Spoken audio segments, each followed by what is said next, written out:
Assalamualaikum warahmatullahi wabarakatuh. Sampurasun. Bertemu kembali dengan Pak Adnan dalam pembelajaran bahasa Sunda. Di bab pertama ini kita akan membahas biantara.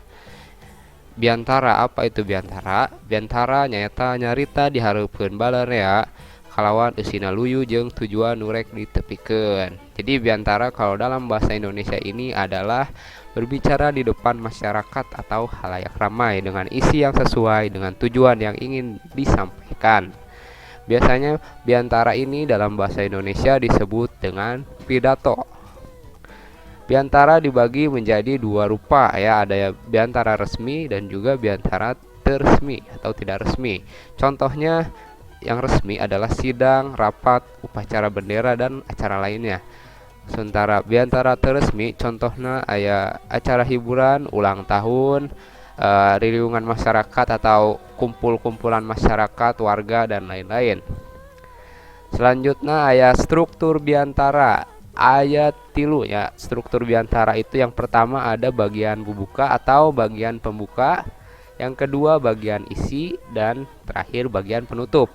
Biasanya dalam pidato ada bagian bubuka, yaitu biasanya ada salam ya, salam hormat, salam pembuka. Salam pembuka misalnya kalau yang beragama Islam menggunakan assalamualaikum, salam hormat. Ada juga mengaturkan nuhun atau menyampaikan ucapan terima kasih kepada panitia penyelenggara, biasanya seperti itu. Yang kedua bagian isi, biasanya isinya ini tujuan, jadi apa yang ingin disampaikan dan juga kesimpulan dari apa yang disampaikan. Sedangkan yang penutup berisi tentang salam penutup. Ada beberapa teknik biantara ya, ada beberapa teknis dalam penyampaian biantara ini. Di antaranya ada teknik nalar, teknik maca, teknik nyatet inti, dan teknik langsung. Kalau teknik nalar ini yaitu dengan cara menghafal teksnya. Jadi kalian sudah menyiapkan teksnya dan kalian hafalkan. Yang kedua teknik maca, yaitu teknik dengan membaca teks yang sudah kalian siapkan. Yang ketiga adalah teknik nyatet inti ya, biasanya teknik ini adalah dengan cara menyiapkan inti-inti pidato yang akan kalian sampaikan.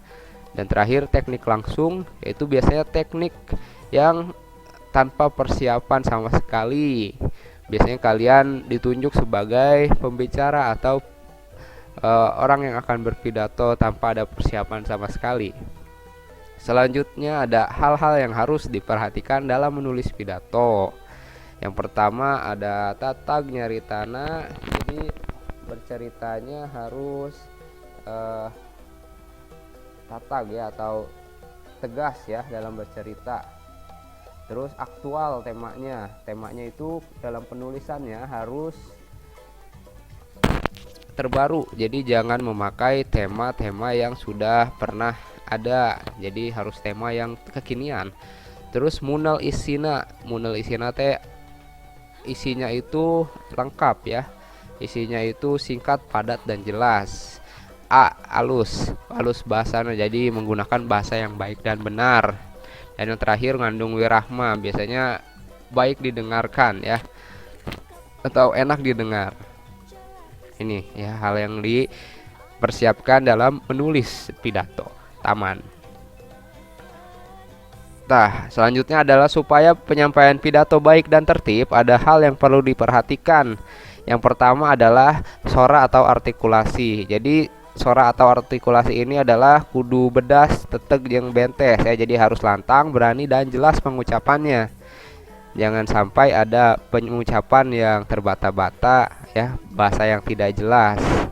Juga yang kedua ada lentong, wirahma jeung nada, jadi harus bisa mengatur tinggi rendahnya suara, cepat atau lambatnya suara kalian dan lain-lain yang berkaitan dengan suara juga. Yang ketiga adalah pasemon atau ekspresi wajah, jadi harus menggambarkan isi dari pidato tersebut. Dan yang terakhir adalah pasang peta atau gestur ya bahasa Inggrisnya mah, yaitu gerak tubuh yang efektif dan tidak berlebihan. Nah, pada pertemuan kali ini ada pancen atau tugas, silahkan kalian pause videonya lalu dikerjakan di Google Classroom. ya. Silahkan. Ada 5 soal. Oke. Segitu saja yang Bapak bisa sampaikan. Mohon maaf bila ada kesalahan. Billahi taufiq wal hidayah. Wassalamualaikum warahmatullahi wabarakatuh.